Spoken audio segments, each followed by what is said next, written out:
Christmas morning, 2023. I'm standing in my parents' new kitchen, watching my mother cry over a legal document that should have been the greatest gift I'd ever given, the deed to their dream home, the one I'd saved 3 years to buy them, had my brother Tyler's name on it instead of mine. My father won't look me in the eye. My brother is nowhere to be found. And I'm about to discover that the biggest lesson of my life wouldn't come from success, but from the betrayal of the people I loved most.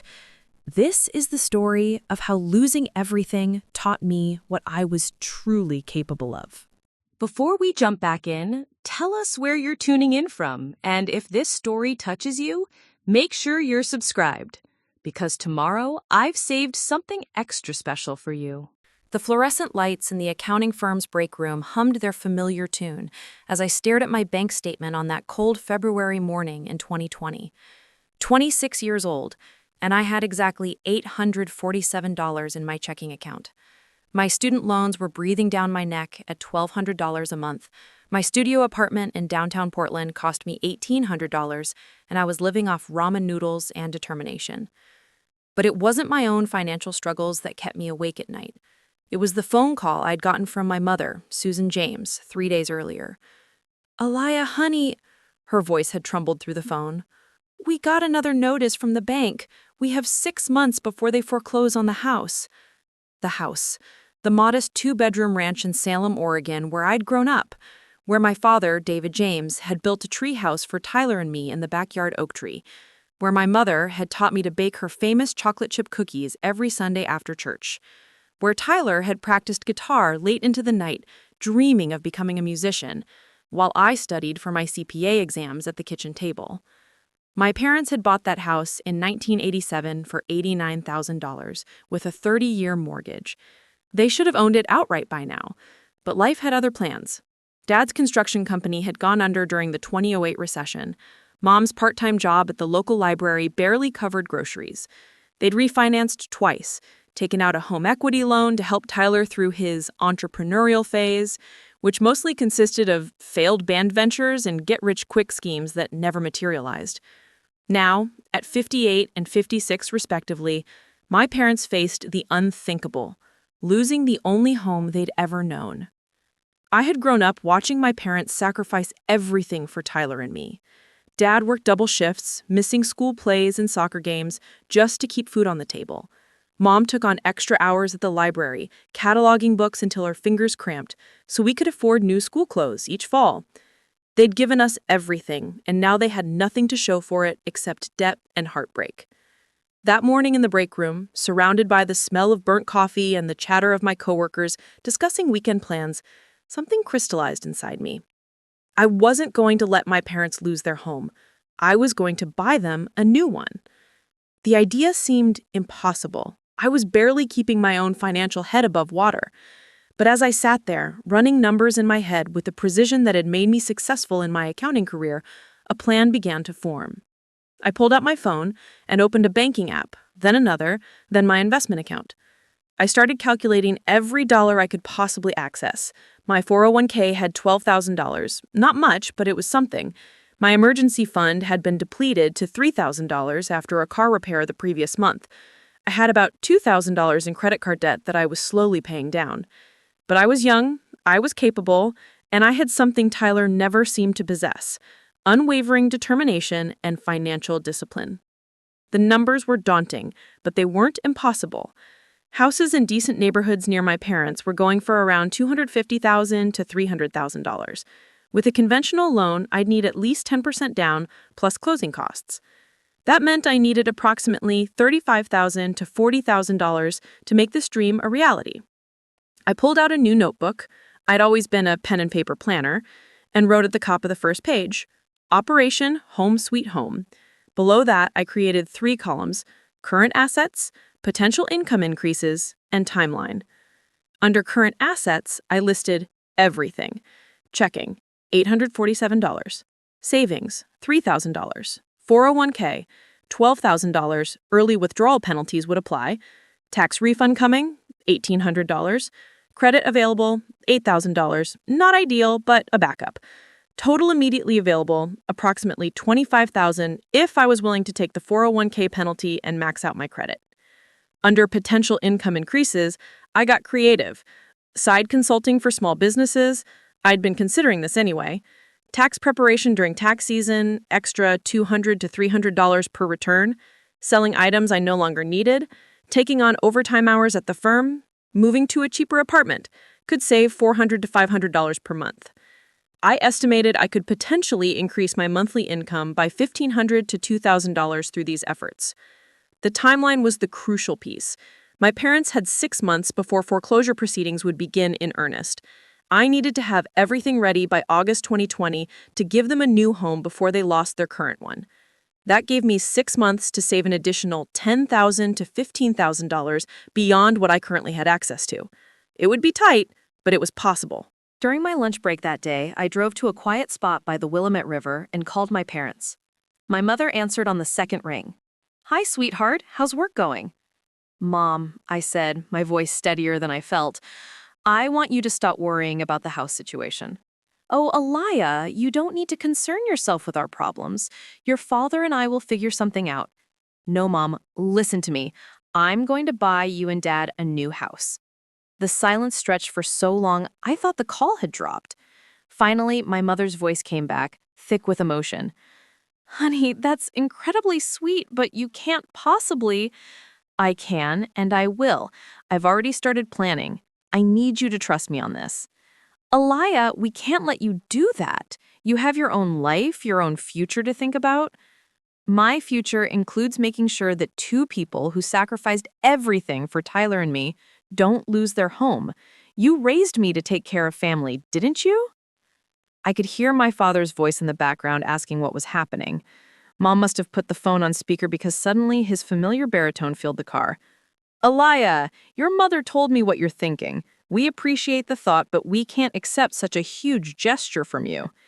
"Dad," I said firmly, "you didn't ask my permission when you worked 3 jobs so I could go to college without student loans. You didn't ask my permission when you sold your truck to pay for Tyler's first recording studio session. This isn't a discussion. This is me telling you that I'm going to take care of you the way you took care of me." The conversation continued for another 20 minutes, with my parents alternating between gratitude, protests, and tears. By the end, they had reluctantly agreed to let me help, though they insisted on treating it as a loan rather than a gift. I didn't tell them that I had no intention of ever collecting on that loan. That evening, I sat at my small kitchen table with my laptop, notebook, and calculator, mapping out every detail of my plan. I researched real estate markets, mortgage rates, and down payment assistance programs. I called 3 different mortgage brokers to understand my options as a first-time homebuyer, technically since I'd never owned property myself. The most encouraging conversation was with Sarah Mitchell, a mortgage broker who specialized in helping young professionals buy homes.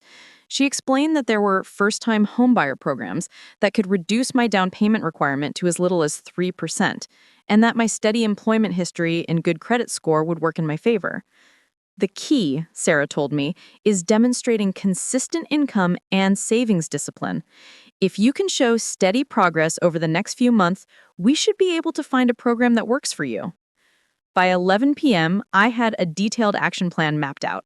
Starting the next day, I would move to a cheaper apartment to reduce monthly expenses, begin freelance bookkeeping for small businesses, sign up to prepare taxes during the upcoming tax season, take on every overtime opportunity at work, sell everything I owned that wasn't essential, eliminate all unnecessary expenses, no dining out, no entertainment subscriptions, no shopping. It was going to be an austere 6 months, but I had a clear goal that made every sacrifice meaningful. As I finally closed my laptop and prepared for bed, I felt something I hadn't experienced in years, a sense of purpose that went beyond my own needs and desires. For the first time since graduating college, I wasn't just working to pay bills and get by. I was working towards something bigger than myself. I was working to give my parents the security they'd always given me, even when it cost them everything they had. The next morning, I began executing my plan with the methodical precision that had made me successful in accounting. But I had no idea that this journey would teach me more about family, betrayal, and my own strength than any textbook or professional experience ever could. The house hunt was about to begin, but the real discovery would be learning who I could truly count on when everything was on the line. Preparing and narrating this story took us a lot of time, so if you are enjoying it, subscribe to our channel. It means a lot to us. Now, back to the story. The moving truck pulled away from my downtown Portland studio apartment on a rainy March morning, leaving me standing in front of a converted garage in the Jade District that would be my home for the next several months. The space was half the size of my previous apartment, had no dishwasher, and shared a wall with a Vietnamese restaurant that started cooking at 5 a.m. every day. But it was $700 cheaper per month, and that $700 was going straight into my house fund. I'd found the place through a Craigslist ad posted by Mrs. Nguyen, an elderly woman who rented out the converted space behind her restaurant. When I'd toured it 2 weeks earlier, she'd asked me why a young professional woman would want to live in such a small, basic space. "I'm saving money to buy my parents a house," I'd told her honestly. Her entire demeanor had changed. She'd reduced the rent by another $50 per month on the spot, saying that any daughter who would sacrifice for her parents deserved help. That unexpected kindness had been my first sign that this journey would reveal the best in people, even as it would later show me the worst. Moving in was an exercise in minimalism I'd never attempted before. Everything I owned had to fit into 400 square feet. I sold my couch, my dining table, my queen bed, and most of my clothes. The Facebook Marketplace sales alone brought in $2,100, money that went directly into savings. I kept one folding table, a twin mattress, my laptop, and enough clothes to maintain my professional appearance at work. My new daily routine began at 5:30 a.m. with the sounds and smells of faux broth simmering next door. I'd wake up, do a quick workout in the tiny space between my mattress and the wall, shower in the cramped bathroom, and be out the door by 6:45 a.m. for my regular job at Morrison & Associates, the mid-size accounting firm where I'd worked for 3 years. But my real work began after 5 p.m. My first freelance client came through a connection at my gym, a small organic bakery called Rise and Shine that needed help organizing their chaotic bookkeeping system. The owner, Marcus Thompson, was a talented baker who freely admitted he was terrible with numbers. His receipts were stuffed in shoe boxes, his sales records were scattered across 3 different apps, and he hadn't reconciled his bank statements in 8 months. "I know I'm making money," Marcus had told me during our initial consultation, "but I have no idea how much, and I'm pretty sure I'm paying way more in taxes than I should be."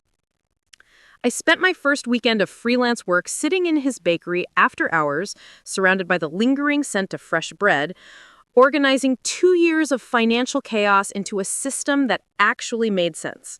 By Sunday evening, I had created a streamlined bookkeeping process, identified $3,000 in tax deductions he had missed, and presented him with clear profit and loss statements that showed his business was more successful than he'd realized. Marcus paid me $800 for that weekend, plus a standing contract for $300 monthly to maintain his books going forward.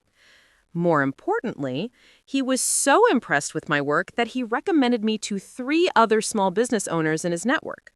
Within a month, I had 5 regular freelance clients: the bakery, a small law firm, a yoga studio, a food truck, and a local artist who sold handmade jewelry online.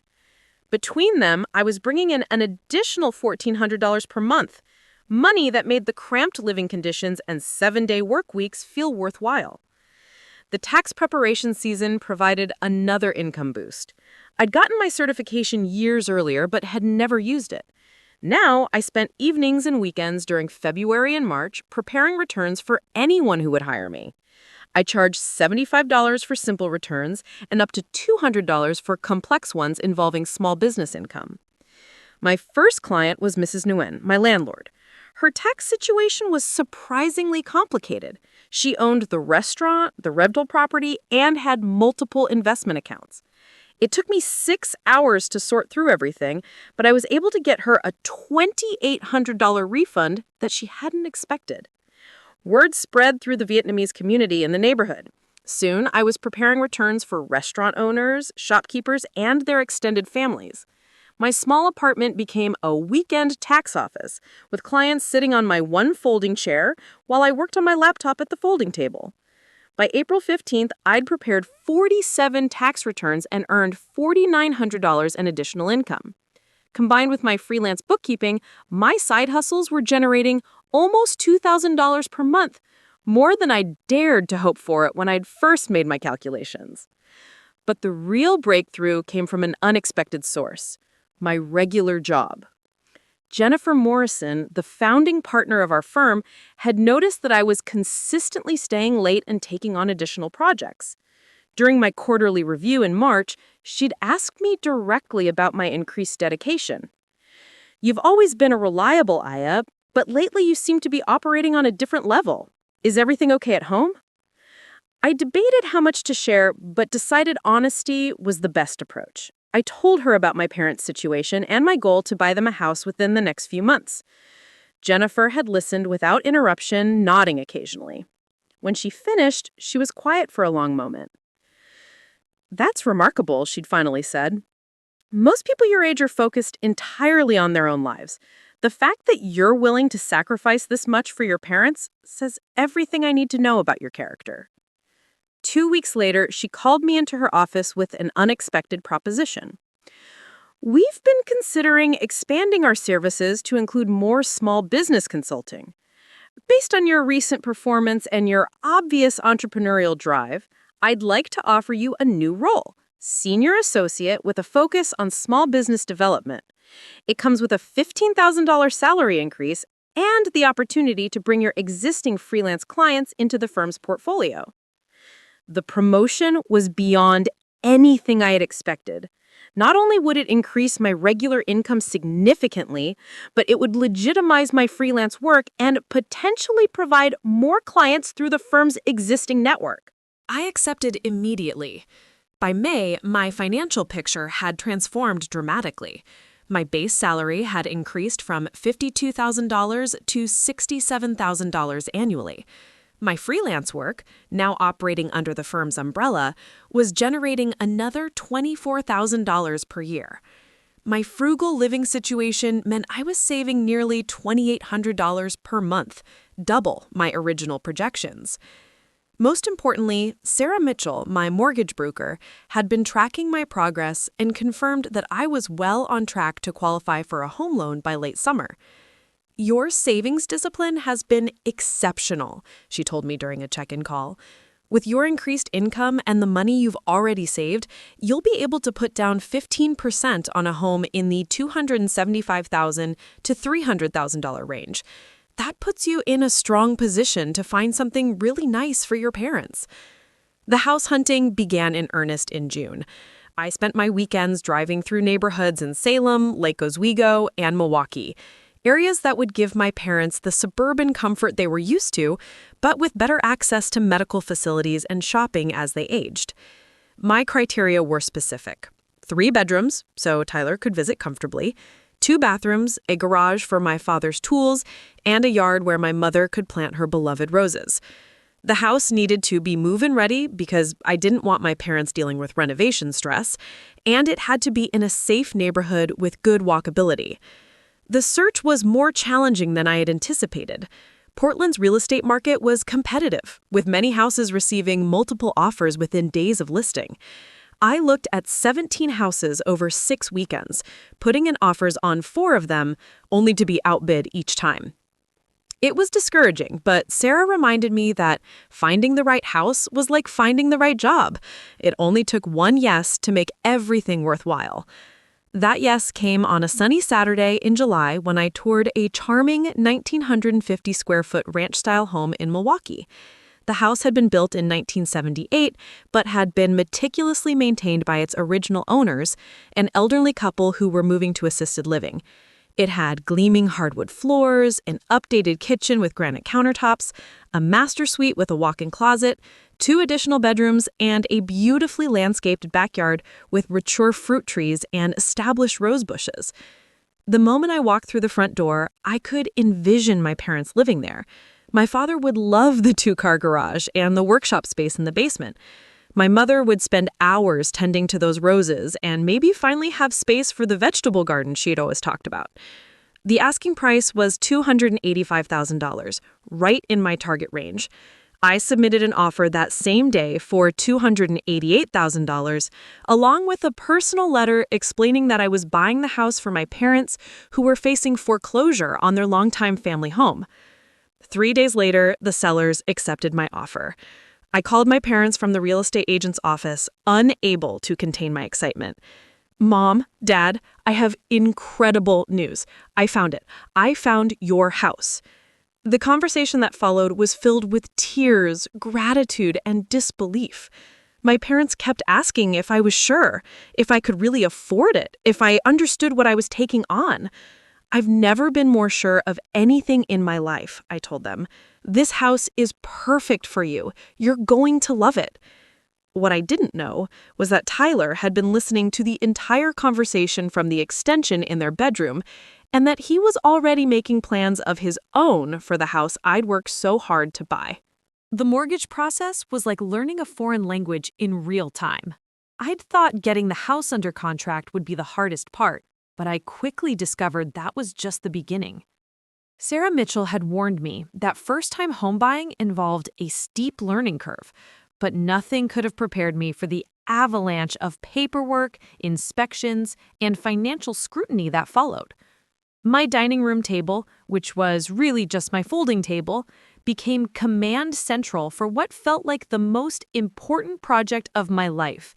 I had manila folders labeled for everything: loan documents, inspection reports, insurance quotes, HOA information, closing cost estimates, and a thick folder simply marked questions that seemed to grow thicker every day.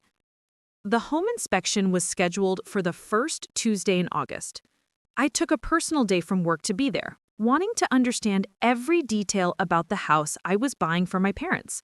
Mike Rodriguez, the inspector Sarah had recommended, was a former contractor who approached the job with the thoroughness of a detective investigating a crime scene. Most buyers just want to know if anything's broken, Mike told me as we started in the basement. But you seem different. You actually want to understand how everything works. He was right. I asked questions about everything: the age of the furnace, the condition of the electrical panel, the estimated lifespan of the roof, the efficiency of the insulation. I took notes on maintenance schedules and asked for recommendations on everything from HVAC servicing to gutter cleaning. This house has been loved, Mike concluded after 3 hours of thorough investigation. The previous owners took real care of it. You'll need to replace the water heater in the next 2 to 3 years, and there's some minor foundation settling that should be monitored. But overall, this is a solid home. His official report listed 15 minor issues, things like a loose handrail, a few missing outlet covers, and some caulking that needed refreshing, but nothing that would derail the purchase. The sellers agreed to address the safety issues, and I negotiated a $1,500 credit for the cosmetic repairs. While Mike was examining the house, I was learning to navigate the maze of mortgage requirements. My loan officer, David Chen, seemed to request new documents every other day: bank statements, tax returns, employment verification letters, explanations for every deposit over $500, proof of insurance, flood certification, and something called a gift letter, even though this wasn't technically a gift. The gift letter requirement created an unexpected complication. The mortgage company wanted documentation proving that my parents weren't providing any of the down payment funds, since the house would initially be in my name before I transferred ownership to them. I had to write a detailed explanation of my saving strategy and provide documentation showing the progression of my bank balances over the past 6 months. They basically want to see the financial story of your entire adult life, David explained during one of our phone calls. First-time homebuyers, especially young ones buying houses for family members, get extra scrutiny. But your documentation is exceptional. Most people don't keep records this detailed. My obsessive note-taking and receipt-saving habits, which had sometimes annoyed my friends, were finally paying off. I had documentation for every side job payment, every freelance contract, every expense reduction. The underwriters could see exactly how I'd transformed my financial situation in such a short time. But the learning curve extended beyond just paperwork. I was also discovering the hidden costs of home ownership that no one talks about. The home inspection revealed that I'd need to budget for regular maintenance costs, approximately $2,500 to $3,000 annually for a house this size and age. Property taxes would be $3,600 a year. Homeowners insurance was $1,200 annually. HOA fees were $85 a month. I created a comprehensive spreadsheet showing all the ongoing costs, including utilities, maintenance reserves, and potential repairs. When I presented it to my parents during a Sunday dinner at their current house, my father was overwhelmed. "Aya, this is more responsibility than we've ever taken on," he said, studying my projections. "What if something major goes wrong? What if the roof needs replacing or the foundation cracks?" "Dad," I pulled out another folder I'd prepared. "I've researched home warranties, established a maintenance fund, and I've already found reliable contractors for any work that might be needed. Plus, you were a contractor for 20 years. You know more about maintaining a house than most people ever will." My mother had been quietly reviewing the home inspection photos I'd printed out.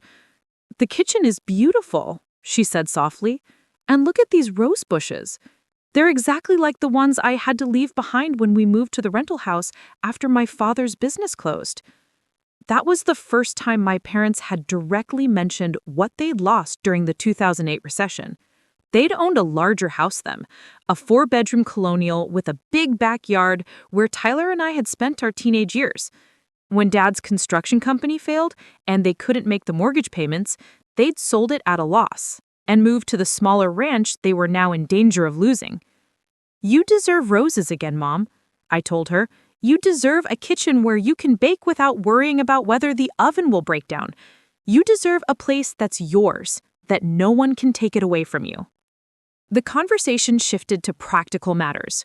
We discussed the timeline for their move, what furniture they'd keep, and how to handle the logistics of transferring utilities and services. I'd already researched moving companies and gotten 3 quotes, planning to pay for their move as part of my gift to them.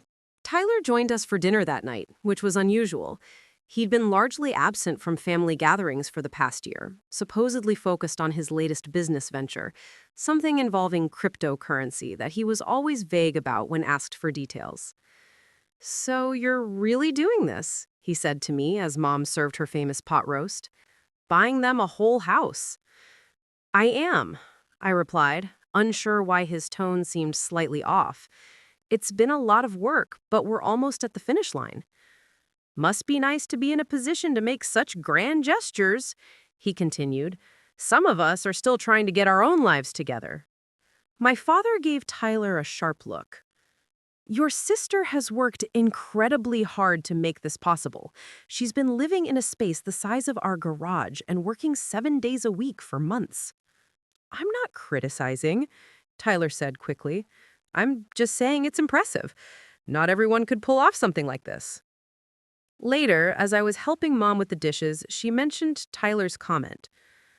"I think your brother feels bad that he's not in a position to help us himself," she said quietly. "He's been struggling since his last band broke up. That cryptocurrency thing isn't going as well as he hoped." I felt a pang of sympathy for Tyler. We'd grown up with different strengths and different approaches to life.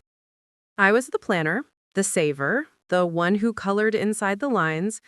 Tyler was the dreamer, the risk-taker, the one who believed the next big idea would change everything.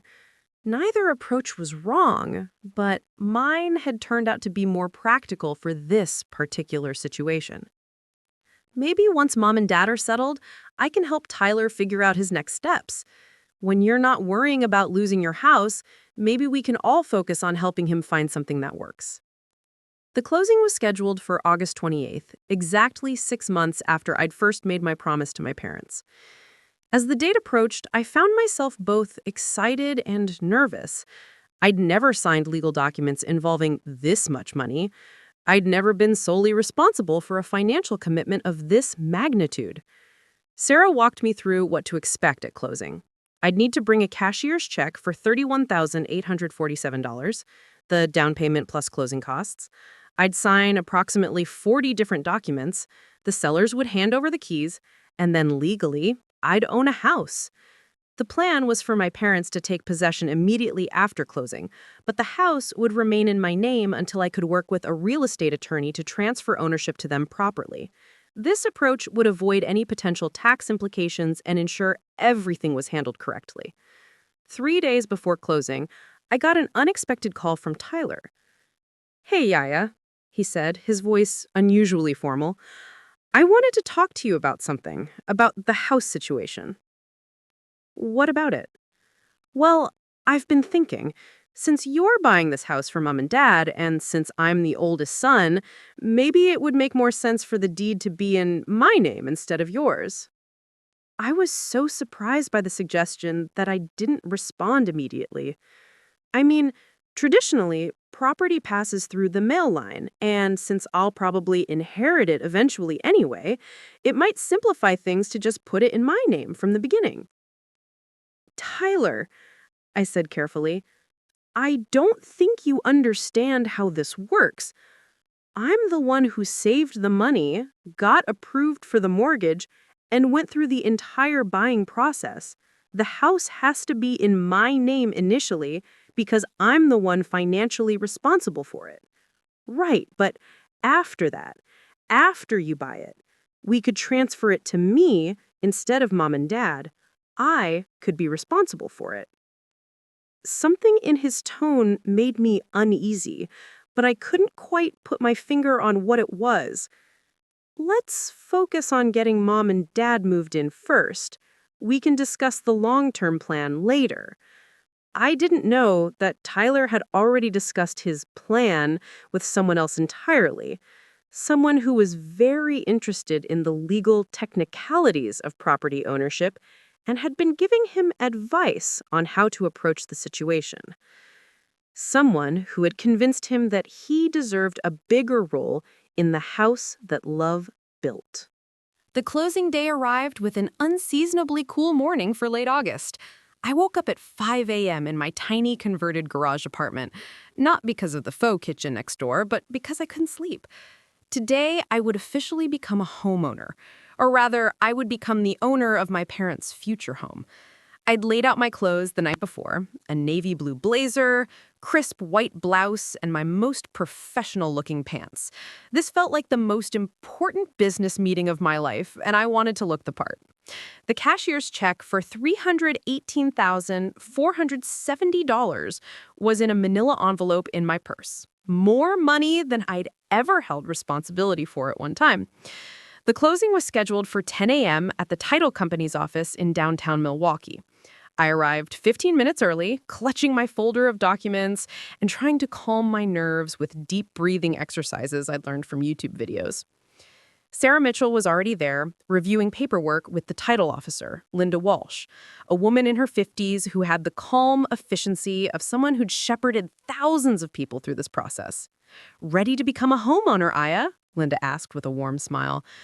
"I think so, though I'm not sure anyone's ever really ready for something this big." The sellers, Robert and Margaret Fletcher, arrived a few minutes later.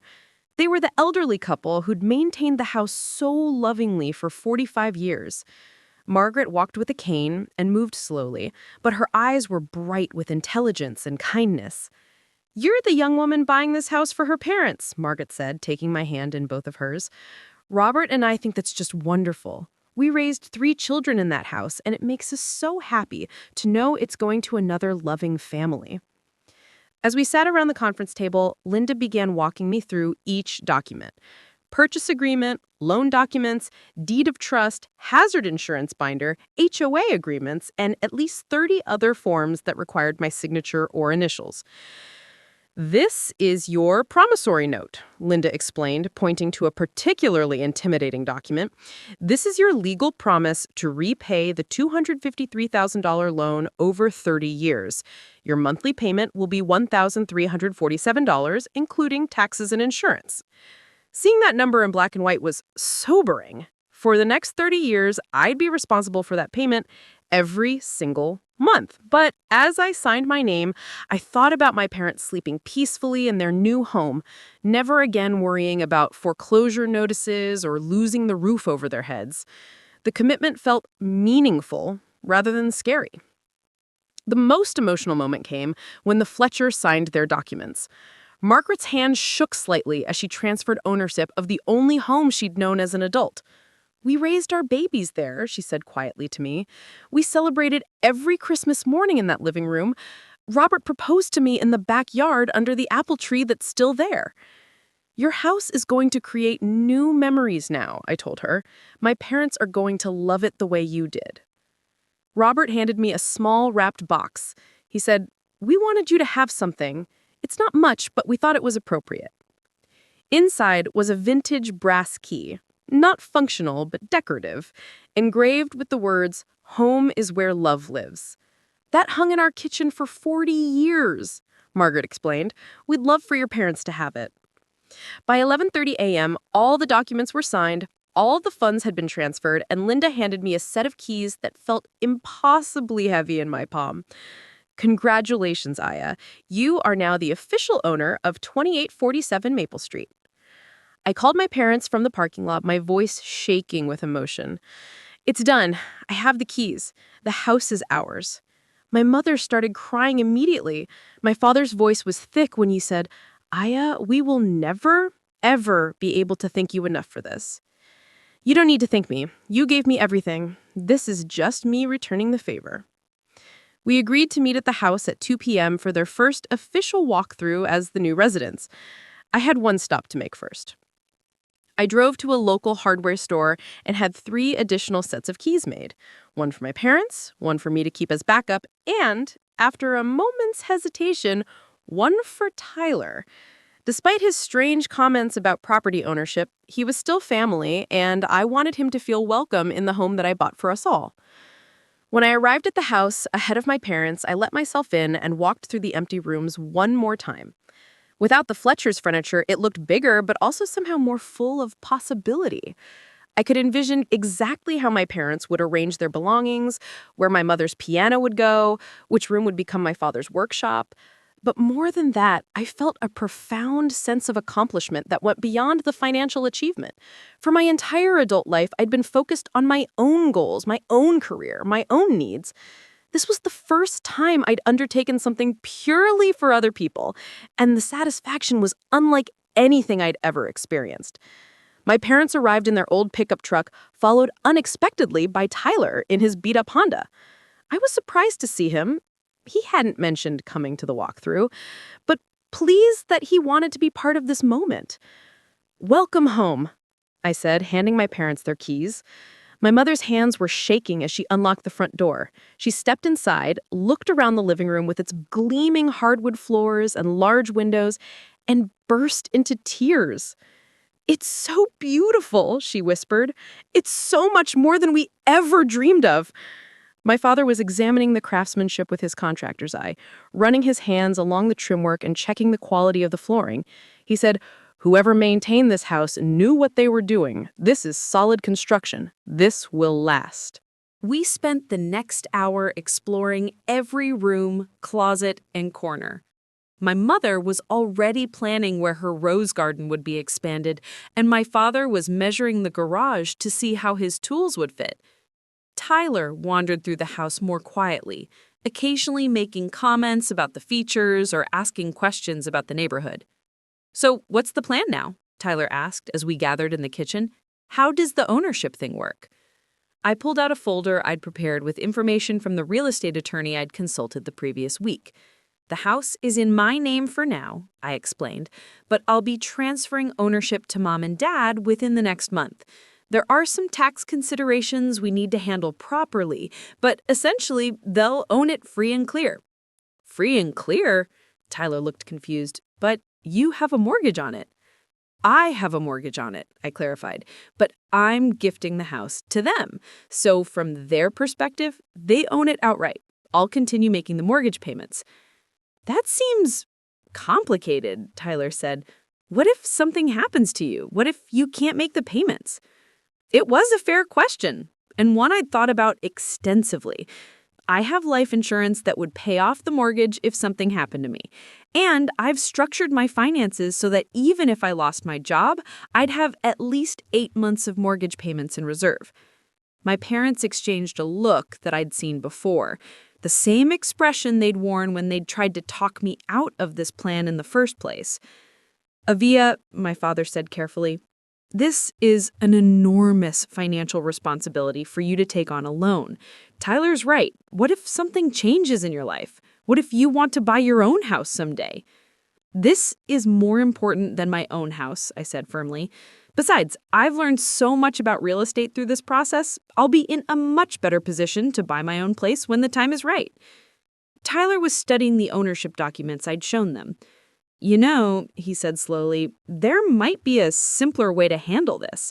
Instead of transferring ownership to Mom and Dad, what if you transferred it to me? Everyone looked at him in surprise. Think about it, Tyler continued, his tone becoming more persuasive. I'm younger, so I could qualify for better insurance rates. I don't have any other debt, so I could potentially refinance to a lower interest rate. And since I'm planning to stay in the area long-term anyway, I could take over the financial responsibility gradually. My parents looked uncertain, but Tyler was warming to his argument. Plus, he added, if it's in my name, Avia wouldn't have to worry about the long-term commitment. She could focus on building her own life, her own wealth. I could take care of Mom and Dad. There was something in the way he said, take care of Mom and Dad, that made me uncomfortable, though I couldn't pinpoint exactly what it was. Tyler, I said carefully, that's a generous offer, but you don't have the income to qualify for a mortgage this size, and you'd need to come up with the down payment I've already invested. Well, I wouldn't need to qualify for the mortgage if you just transferred the deed to me. The loan could stay in my name, but I'd be the legal owner. That way, I could make decisions about maintenance, improvements, that kind of thing. The suggestion made no financial or legal sense, and I could see from my parents' expressions that they were as confused as I was. I don't think that's how it works, my mother said gently. And besides, this is Avia's gift to us. We want the house to be ours. Tyler's expression shifted slightly, just for a moment, before his smile returned. Of course, he said. I was just trying to think of ways to help. You know me, always trying to solve problems. But I was beginning to suspect that Tyler wasn't trying to solve problems at all. He was trying to create them. Later, as we prepared to leave the house, Tyler pulled me aside in the driveway. I hope you know I only suggested that ownership thing because I'm worried about you. Taking on this much debt, this much responsibility, it's a lot for someone who's never owned property before. I appreciate the concern, I replied, but I've thought this through very carefully. I'm sure you have. You always think things through. That's your strength. I just hope Mom and Dad appreciate what you're sacrificing for them. There was something in his tone, something that sounded less like concerned and more like he was planting seeds of doubt. But I pushed the feeling aside. Tyler was family. He was just worried about me taking on too much. I had no idea that he'd been making phone calls of his own, consulting with people who had very different ideas about family, property, and who deserved what. The old patterns of our family dynamics, where Tyler was the dreamer who got bailed out and I was the responsible one who did the bailing, were about to be broken in ways I never could have imagined. September brought the kind of crisp autumn weather that made Oregon feel like paradise, and my parents settled into their new home with the joy of children on Christmas morning. Every phone call from my mother was filled with updates about small discoveries. How the morning light fell perfectly across the kitchen table, how the neighbors had welcomed them with homemade cookies, how my father had already organized his tools in the garage and was planning weekend projects. But September also brought the first real test of my financial commitment. The mortgage payment of $1,347 hit my bank account on September 1st, and seeing that large automatic deduction was sobering in a way I hadn't fully anticipated. It represented nearly half of my take-home pay for my regular job, leaving me completely dependent on my freelance income to cover my own living expenses. I'd prepared for this mathematically, but experiencing it emotionally was different. Every dollar I spent on myself now felt weighty with significance. When my laptop charger died and needed replacing for $79, I found myself calculating how many hours of bookkeeping work that represented. When Mrs. Nguyen increased my rent by $25 to cover rising utility costs, I immediately looked for ways to earn an extra $25 monthly to compensate. The pressure pushed me to expand my freelance business more aggressively than I'd originally planned. Through word-of-mouth referrals, I'd picked up 3 new clients: a boutique marketing agency that needed monthly financial reports, a food truck collective that required tax planning assistance, and a local CrossFit gym whose books were in complete disarray. The gym owner, Jake Morrison, no relation to my boss Jennifer, had inherited the business from his uncle but had zero experience with financial management. When I first walked into CrossFit Forge on a Saturday morning, I found receipts scattered across his desk, invoices stuffed into random drawers, and membership payments recorded on sticky notes. "I know it's bad," Jake admitted, gesturing helplessly at the chaos. "My uncle ran everything on handshake deals and kept the books in his head. I'm trying to modernize, but I'm drowning." I spent that entire weekend creating a financial system from scratch. I reconciled 6 months of bank statements, organized expense categories, set up a proper invoicing system for memberships, and created a cash flow projection that showed Jake exactly where his business stood. "You just saved my business," Jake said when I presented him with clean financial statements on September evening. "I was about to give up and sell because I thought we were losing money. But according to this, we're actually profitable. I just couldn't see it through all the mess." Jake's business became my most lucrative client at $600 per month, but more importantly, it taught me that I had skills I'd never fully recognized. I wasn't just good at organizing numbers, I was good at seeing the bigger picture and helping business owners make strategic decisions. This confidence boost came at the perfect time because October brought an unexpected challenge that tested every skill I developed over the past year. Jennifer Morrison called me into her office on a Tuesday morning with an expression I'd never seen before: excitement mixed with concern. "I have an opportunity for you," she said without preamble, "but it's going to require you to make a big decision very quickly." She explained that one of the firm's long-standing clients, a chain of 5 local restaurants, was in financial crisis. Their previous accountant had embezzled nearly $200,000 over 2 years, and the owner was facing potential bankruptcy. The restaurants were profitable operationally, but the financial damage had put them in violation of their loan covenants. They need someone who can work miracles with financial restructuring, someone who can analyze their cash flow, negotiate with creditors, and create a recovery plan. It's exactly the kind of work you've been doing for your freelance clients, but on a much larger scale. The opportunity was enormous. A 6-month contract worth $75,000, plus a potential permanent position managing the restaurant's finances if I could successfully restructure their debt. It would more than double my annual income and establish me as a serious player in business turnaround consulting. But there was a catch. The restaurants were based in Seattle, and the work would require me to relocate there immediately. I need to be on site Monday through Thursday every week, managing the crisis in real time.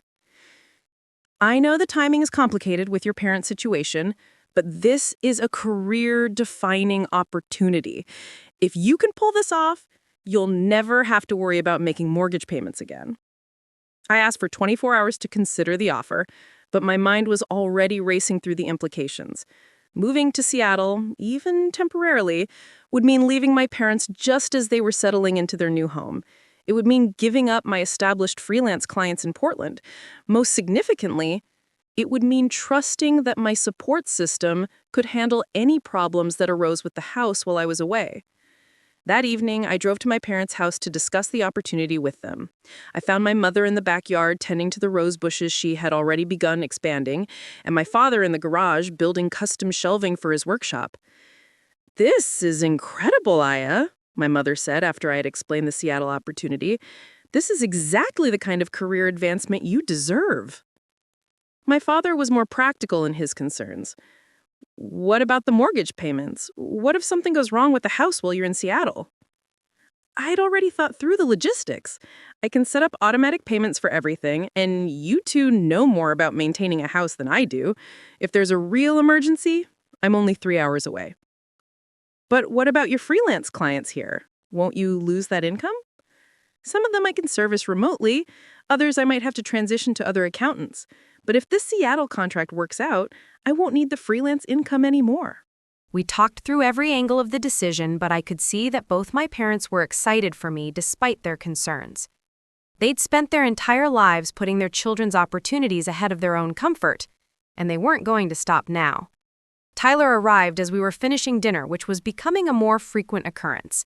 He'd been showing up at my parents' house several times a week since they'd moved in, often staying late and helping my father with various projects around the house. When I explained the Seattle opportunity, his reaction was different from our parents. 6 months is a long time to be away, he said thoughtfully. A lot can change in 6 months. What if you decide you want to stay in Seattle permanently? I'm not moving there permanently, I replied. It's a temporary contract. But what if they offer you a permanent position? What if you meet someone there? What if your whole life changes? His questions felt oddly specific, as if he was leading somewhere particular. If my life changes, we'll adapt, I said. That's what families do. Tyler nodded slowly, but I noticed he was looking at my father rather than at me when he said, "It's just that if something happened to you, or if you decided to move on with your life, Mom and Dad would be in a tough spot with this house." "Nothing's going to happen to me," I said firmly. "Of course not. I'm just thinking practically. Maybe while you're in Seattle, we should make sure there are backup plans in place. Legal protections for Mom and Dad." My father frowned. "What kind of legal protections?" "Well," Tyler said carefully, "what if we put the house in a family trust? That way, if anything ever happened to Amaya, the property would automatically transfer to family members instead of going through probate. It would protect Mom and Dad's security." The suggestion sounded reasonable on the surface, but something about it made me uneasy. I'd researched family trusts during my home buying process, and they were complex legal structures that didn't seem necessary for our situation. I already have life insurance to cover the mortgage if something happens to me, and I'm planning to transfer ownership directly to Mom and Dad once the tax implications are sorted out. Right, but that could take time, and what if the life insurance company fights the claim? What if there are complications? Tyler's voice carried a note of urgency that seemed disproportionate to the hypothetical risks he was describing. My mother looked worried. Are we putting Amaya in a dangerous position? Should we be concerned about these things? No, I said firmly, shooting Tyler a look that I hoped conveyed my irritation. These are not real concerns. Tyler is overthinking this. But Tyler wasn't deterred. I'm just trying to protect everyone. If Amaya's going to be in Seattle, maybe I should have power of attorney to handle any house-related emergencies that come up, just as a backup. The conversation was becoming increasingly uncomfortable. Tyler seemed to be pushing for legal control over the house in a way that felt manipulative rather than protective. I think we're getting ahead of ourselves, I said, standing up to clear the dinner dishes. Let me focus on making the Seattle opportunity work. Everything else can wait. Later, as I was preparing to leave, Tyler walked me to my car. I hope you don't think I was trying to cause problems in there, he said. I'm genuinely worried about you taking on so much responsibility. I can handle the responsibility, Tyler. I know you can. You've proven that. I just think maybe it's time to let other people help carry the load. You don't have to do everything alone. There was something in his tone that made me study his face in the dim porch light. For just a moment, I saw an expression I didn't recognize. Something calculating and cold. But it was gone so quickly, I wondered if I imagined it. I appreciate the concern, I said carefully, but I'm fine handling things the way I have been. Of course, just know that if you ever need help, I'm here. Family has to stick together.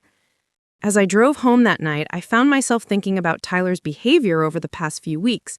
His frequent visits to the house, his persistent questions about legal ownership, his suggestions about power of attorney. Individually, each incident seemed like normal family concern, but together they formed a pattern that was starting to worry me. I decided to call Sarah Mitchell the next day to discuss adding additional protections to my financial planning. Not because I thought Tyler was necessarily up to something, but because being responsible for other people's security meant being paranoid about potential problems. I had no idea that Tyler had already made his own phone call that night to someone who specialized in a very different kind of family planning. Someone who had been coaching him on exactly how to position himself for what was coming next. The Seattle opportunity would indeed be a testing ground, but not in the way I expected. It would test not just my professional abilities, but my ability to recognize when the people closest to me were working against me. The phone call came at 2:17 a.m. on a Tuesday in mid-November. I'd been in Seattle for 6 weeks, living in a furnished corporate apartment and working 16-hour days to untangle the financial mess at Pacific Coast restaurants. The shrill ring of my phone jolted me from the deepest sleep I'd had in months. Aya? My father's voice was strained and unfamiliar. "We need you to come home. There's been a problem." My blood went cold. In the fog of half-sleep, my mind immediately went to the worst possibilities. Heart attack, accident, emergency room. What kind of problem? Are you and Mom okay? "We're fine physically," Dad said, but his tone suggested nothing was actually fine. "But there's something wrong with the house, with the legal stuff. Tyler says there's been some kind of mix-up with the paperwork." I sat up in bed, instantly alert. "What kind of mix-up? Dad, you're scaring me." "I don't understand all the details. Tyler has been handling some of the paperwork for us while you've been away, but apparently there's a problem with the ownership transfer. He says we might lose the house if it's not fixed quickly." My mind raced through the possibilities. I'd been meticulous about the legal documentation. The house was in my name, the mortgage was current, and I'd been making payments automatically from my Seattle salary. There shouldn't be any problems with ownership. "Dad, let me talk to Tyler directly. Is he there?" "He's at his apartment, but he's been here every day helping us figure this out. He says he's been trying to reach you, but your phone's been going straight to voicemail." I checked my phone and realized I'd been in back-to-back meetings for the past 3 days and had forgotten to return several missed calls from a number I hadn't recognized. It must have been Tyler calling from a different phone. "I'm driving home first thing in the morning," I told my father. "Don't sign anything or make any decisions until I get there." "Tyler says time is critical. He says every day we wait makes it worse." The urgency in Tyler's message felt suspicious, but I could hear the genuine worry in my father's voice. "Dad, I promise you, we're not going to lose the house. I'll be there by tomorrow afternoon." I called in sick to my Seattle contract the first time I'd missed work since starting the project and was on the road by 6 a.m. The 3-hour drive gave me time to think through every legal document I'd signed, every conversation I'd had with Sarah Mitchell and the real estate attorney. I couldn't identify any potential problems, which made Tyler's claims even more concerning. I arrived at my parents' house to find Tyler's car in the driveway and several official-looking documents spread across the kitchen table. Tyler was sitting with my parents, a stack of papers in front of him, looking more serious than I'd ever seen him. "Finally," he said when I walked in, "I've been trying to reach you for days. We have a real crisis here." "What crisis?" I asked, sitting down and reaching for the documents. Tyler pulled a thick packet of papers from a manila folder. "These came in the mail last week. Apparently, there was an error in the original deed filing. The county recorder's office never properly processed the ownership transfer you were supposed to do." I examined the papers he handed me. They appeared to be official county documents, but something about them felt off. The formatting was slightly different from the documents I'd received during the closing process, and the language seemed unnecessarily complicated. "Tyler, I never filed an ownership transfer. The house is still legally in my name, and that's exactly how it's supposed to be until the tax implications are sorted out." "That's the problem," Tyler said, his voice taking on an urgent tone. "These papers say that because you're not actually living in the house, and because Mom and Dad are living there without legal ownership, the county considers it a rental property. That changes the tax classification and the mortgage terms." I studied the documents more carefully. They referenced obscure regulations about owner occupancy requirements and threatened penalties for mortgage fraud, claiming I'd misrepresented my intention to live in the house when I'd applied for the loan. "This doesn't make sense," I said. "Thousands of people buy houses for their parents. It's not mortgage fraud." "Apparently, it is if you don't follow the proper procedures," Tyler replied. "Look at page 4.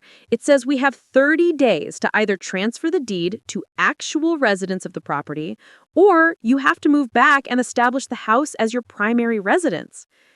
My mother looked pale and frightened. "Aya, we can't let you lose your Seattle job because of our house. Maybe we should just move back to the rental." "You're not moving anywhere," I said firmly, though my own confidence was shaking.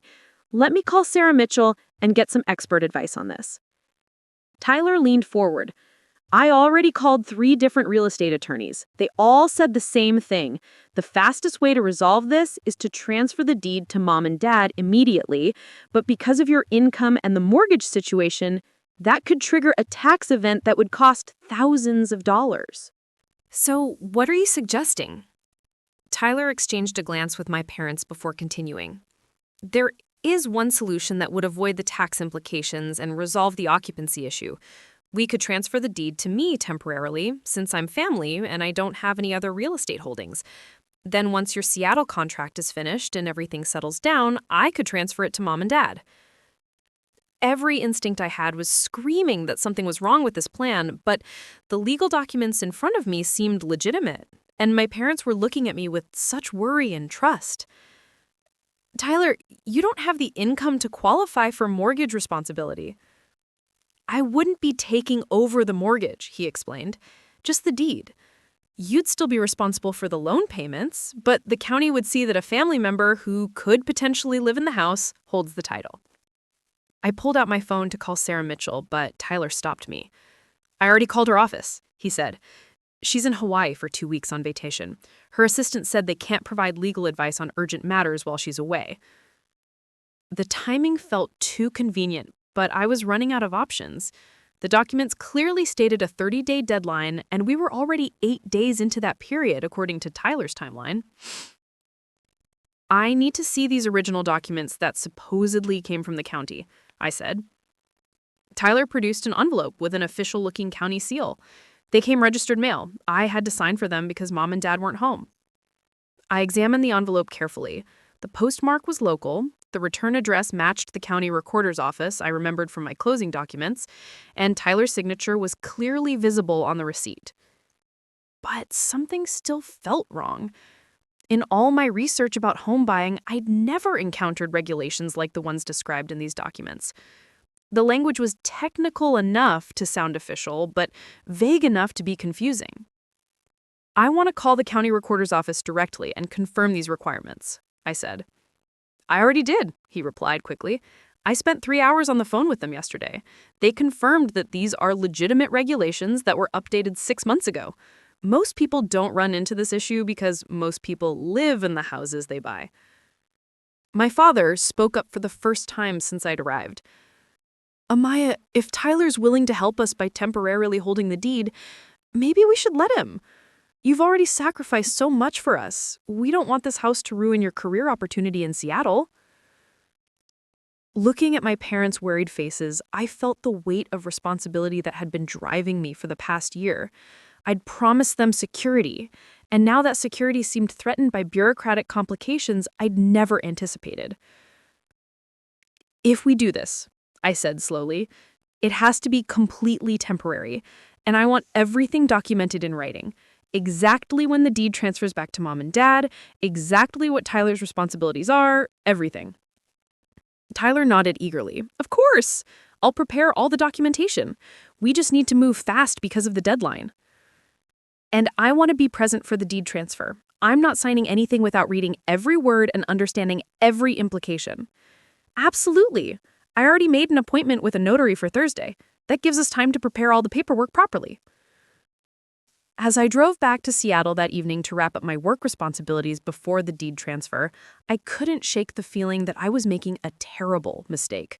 But I'd seen the fear in my parents' eyes, and I'd built my entire adult life around protecting them from exactly that kind of fear. I called my boss Jennifer from the road to explain that I needed to handle a family emergency and might need to extend my time away from the Seattle project. Family comes first, she said without hesitation. Do what you need to do. The restaurant turnaround is going well enough that we can manage without you for a few extra days. What I didn't know was that while I was driving north on I-5, Tyler was making phone calls of his own, not to lawyers or county offices, but to someone who'd been helping him orchestrate this entire crisis. Someone who'd coached him on exactly how to create legitimate-looking documents and manufacture deadlines that would pressure me into making a quick decision. Someone who'd been planning this moment since the day I'd first announced my intention to buy my parents a house. The setback I thought I was navigating was actually a carefully constructed trap, and I was about to walk directly into it with my eyes wide open, driven by the very love that had motivated me to buy the house in the first place. Thursday's deed transfer would change everything, but not in the way I expected. It would teach me that sometimes the greatest threats to the people we love come from the people we trust most. Christmas Eve arrived with the kind of heavy snow that transforms Oregon into a winter wonderland. I'd driven down from Seattle that morning, my car loaded with gifts and my heart full of excitement to spend the holidays in the house that had become the symbol of everything I'd accomplished over the past 2 years. The deed transfer in November had gone smoothly, with Tyler handling all the paperwork professionally and reassuring me repeatedly that it was temporary, just until the supposed county regulations were satisfied, and I could complete my Seattle contract without complications. He'd even prepared a simple agreement stating his intention to transfer the property to our parents once the legal issues were resolved. My Seattle project had been a massive success. I'd not only restructured the restaurant's debt and restored the profitability, but I'd been offered a permanent position as Director of Financial Operations at a salary that would have made the mortgage payments feel like pocket change. I'd turned it down, preferring to return to Portland and build my own consulting practice, but the experience had given me confidence that I could handle any financial challenge that came my way. I pulled into the driveway of 2847 Maple Street just as the afternoon light was beginning to fade. The house looked magical, covered in snow, with warm golden light glowing from every window and smoke curling from the chimney. Tyler's car was already there, along with another vehicle I didn't recognize, a black SUV with temporary plates. Inside, the house was filled with the sense of my mother's holiday baking and the sound of Christmas music playing softly in the background. My parents greeted me with the kind of enthusiastic hugs that made all the sacrifices of the past 2 years feel worthwhile. "Aya," my mother exclaimed, holding me tight. "We've missed you so much. The house hasn't felt the same without you here." Tyler emerged from the kitchen carrying 2 cups of hot chocolate, followed by a woman I'd never met. Tall, blonde, impeccably dressed, with the kind of confident bearing that suggested she was used to being the most important person in any room. "Aya, I want you to meet someone special," Tyler said, his arm sliding around the woman's waist. "This is Victoria Hartwell, my fiancé." The word hit me like a physical blow. Fiancé? Tyler had never mentioned dating anyone seriously, let alone getting engaged, and the timing felt strange. Why hadn't he told me about such a major development before today? Victoria extended a perfectly manicured hand with a diamond ring so large it could have paid off a significant portion of my mortgage. "Aya, I've heard so much about you. Tyler tells me you're the financial genius who made all this possible." She gestured around the room with a sweep of her arm that somehow managed to suggest ownership. "It's nice to meet you," I managed, though something about Victoria's smile felt calculated rather than warm. "When did this engagement happen?" 3 weeks ago, Tyler said, beaming. "I wanted to surprise everyone for Christmas. Victoria's amazing. She's a real estate attorney, and she's been helping me understand all the legal complexities of property ownership." A real estate attorney? The coincidence felt too significant to ignore, especially given Tyler's sudden expertise in property law over the past few months. We gathered in the living room where a beautiful Christmas tree stood in the corner, decorated with ornaments that combined my parents' longtime collection with new additions I didn't recognize. Victoria settled into the wingback chair that my father usually occupied, while Tyler sat beside her on the ottoman, their positioning subtly but clearly establishing themselves as the center of attention. "So, Aya," Victoria said, her voice honey-sweet but with an undertone I couldn't identify, Tyler's told me about your generous gift to your parents. It's really remarkable that someone your age can take on such a significant financial commitment. It's been worth every sacrifice, I replied, watching Tyler's expression carefully. Something in his demeanor had changed since I had seen him in November. He seemed more confident, more entitled, as if he'd grown into a role I didn't understand. About that, Tyler said, exchanging a glance with Victoria, there's something we need to discuss. Something important. My mother looked up from the photo albums she had been showing me. Is everything all right? Tyler pulled out a manila folder I recognized, the same type he'd used for the county documents back in November. The legal situation has gotten more complicated. Victoria's been researching the property records, and she's discovered some issues with the original transfer process. Victoria leaned forward, her expression becoming serious and professional. Aya, I'm afraid the deed transfer you arranged wasn't executed properly. There are some significant legal vulnerabilities that need to be addressed immediately. What kind of vulnerabilities? I asked, though my heart was already beginning to race. Primarily, the issue is that you transferred the deed without properly consulting the mortgage company, Victoria explained, pulling documents from Tyler's folder. Most mortgage agreements include clauses that require lender approval for any ownership transfers. By transferring the deed without that approval, you've technically put the loan in default. I stared at her in disbelief. That's not possible. I researched all of this extensively before buying the house. There are specific provisions for family transfers. Under normal circumstances, yes, but your situation is complicated by the fact that you're not living in the house yourself. The mortgage company could argue that this constitutes rental property fraud, especially now that Tyler is listed as the legal owner. Tyler nodded gravely. Victoria says the mortgage company could call the loan immediately if they discover the ownership discrepancy. We could lose the house entirely.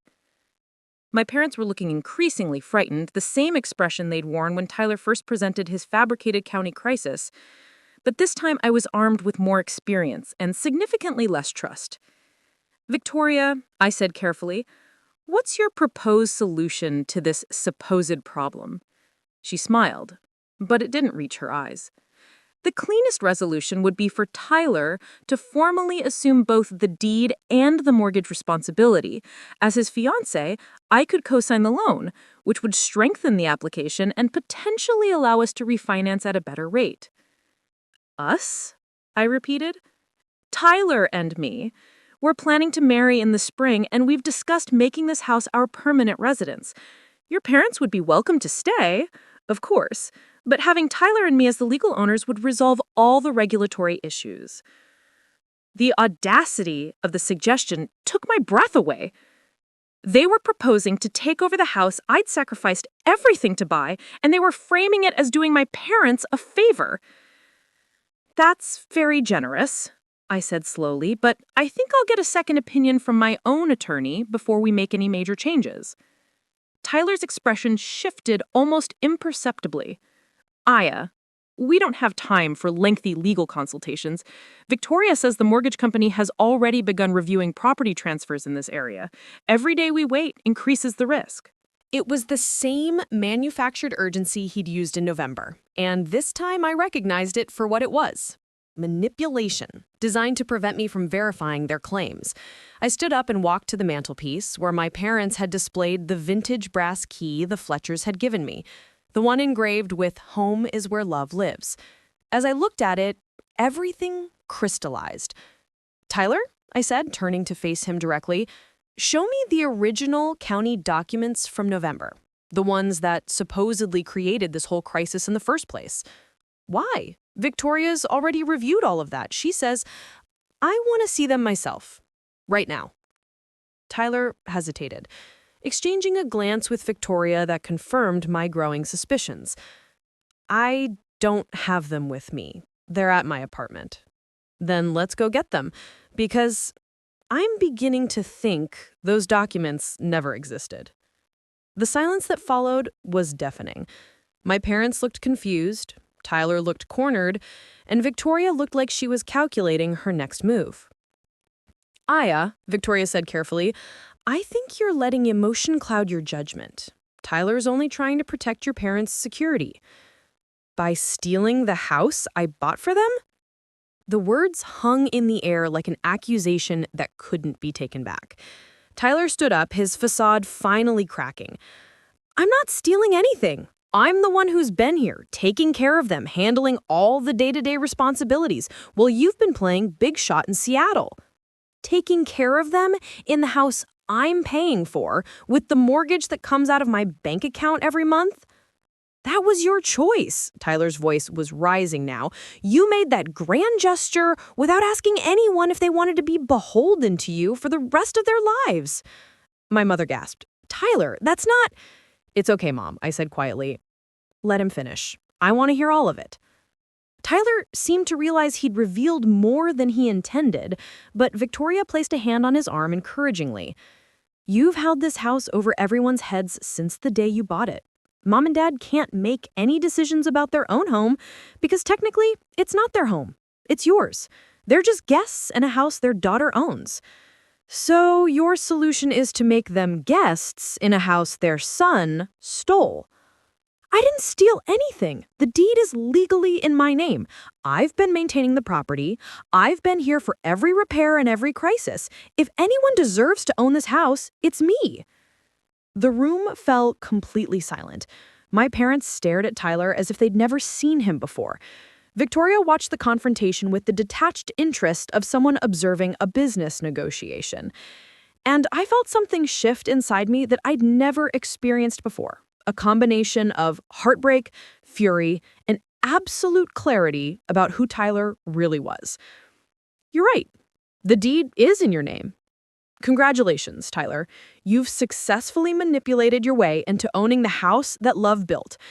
But here's what you didn't count on. I pulled out my phone and opened my banking app, showing him the screen. The mortgage is still in my name, and I'm going to stop making payments effective immediately.